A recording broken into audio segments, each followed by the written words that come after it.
So ayan, mga tuds, good day sa inyong lahat. So may nag-comment ulit sa video natin. Ito naman, Paps, GSX-R 150. So ayan, yung comment natin dyan. Ang comment niya, galing dun sa CBR 150 versus R15M. So itong GSX-R 150, sayang nga lang at na-phase out na or na-discontinued na, no, mga tuds. Pero ito yung kanyang specs. So, syempre, 147.3cc, DOC, DOHC 4 valves. Ang kaibahan ng makina nito kumpara dun sa Honda na K56 or sa CBR, mga tuds, ay yung makina kasi ng CBR, naka-rocker arm kasi yung DOC noon. Hindi kamukha dito kay GSX-R na mismong cams yung nagtutulak ng mga valves na sa mga shims, no, mga tuds. Tapos 13,000 RPM limit katulad din sa Suzuki Rider. Iba din ang tune ng makina nito or kumpara dun sa Raider 150. Tanda ko dati nung lumabas to, inililipat nila or nagkakabit sila ng yung injector nito kasi parang 10 holes ata. Correct me if I'm wrong, mga tuds, sa mga legit na owner dyan ng GSX-R 150. Alam ko 10 holes ata o 12 holes. Tapos nilalagay nila sa Raider 150 para nga naman makuha nila. Ang pagkakaalam ko, iba din yung gearings nito. Iba din yung nakakabit na gears. Kasi syempre, mas malaki ng konti yung motor, mas mabigat. Iba din talaga ang tune ng mga sports bike kumpara sa mga underbone, no, mga tuds. So sa 150cc segment, siya yung pinakamagaan. So pag-usapan naman natin yung build niya. So ang nakikita ko dito sa GSX-R 150 kasi parang kamukha siya nung Moto3. Kung kayo ay familiar or nanonood kayo ng mga familiar kayo sa MotoGP, meron dong Moto3 or yung mga 250cc class. Ganon yung itsurahan ng nito yung pagka-build ng body nito, mga tuds. Maliit, pero ando doon yung pagka-sports bike mismo.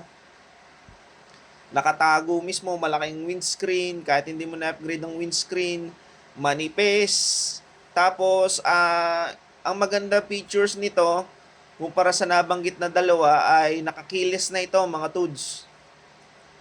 Nakakilis, tapos ano pa ba ang masasabi nating mas maganda dito? Ayun, basta kakaiba yung pormahan niya, para siyang hango sa Moto3 na ginagamit sa pangkarera, no, mga tuds.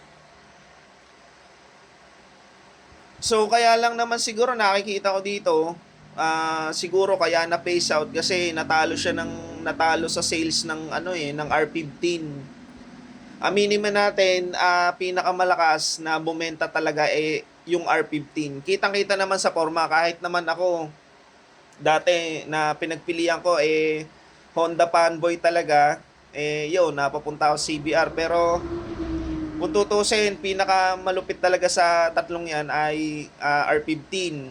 Pero sa palakasan, patulinan, pagaanan, dito tayo sa GSX-R 150. Tapos siya lang yung nakakiles, no, mga tuds. Pero sana, mga tuds, maibalik ito. Kahit siguro baguhin nila yung headlight, yung taillight, or lagyan nila ng ABS, di ba? O pinalitan na kasi ito ng Gixxer 155 SF, kaya siguro malabo nang lumabas. Pero sana naman ay mailabas ulit to kasi napakamamaw ng motor na to, mga tuds.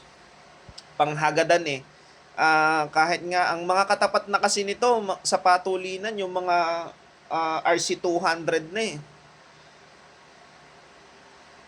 walang-wala dito yung makina ng or walang-wala talaga ang makina ng CBR dito, mga tuds. Na-nerf kasi yung makina ng CBR kaya ganun siguro, no. So ayan, in lang naman, kita naman dito sa power niya na yung 0.1 mas malakas sa kanya ng 0.1 yung R15. Ang bentahe lang talaga nito ay yung kanyang RPM, Napakahaba ng RPM nito mga tuds. Napakahaba ng cambio, no, mga tuds. Tapos samahan mo pa ng magaan na weight, yun, talagang doon siya nagiging mamaw. So, yun lang.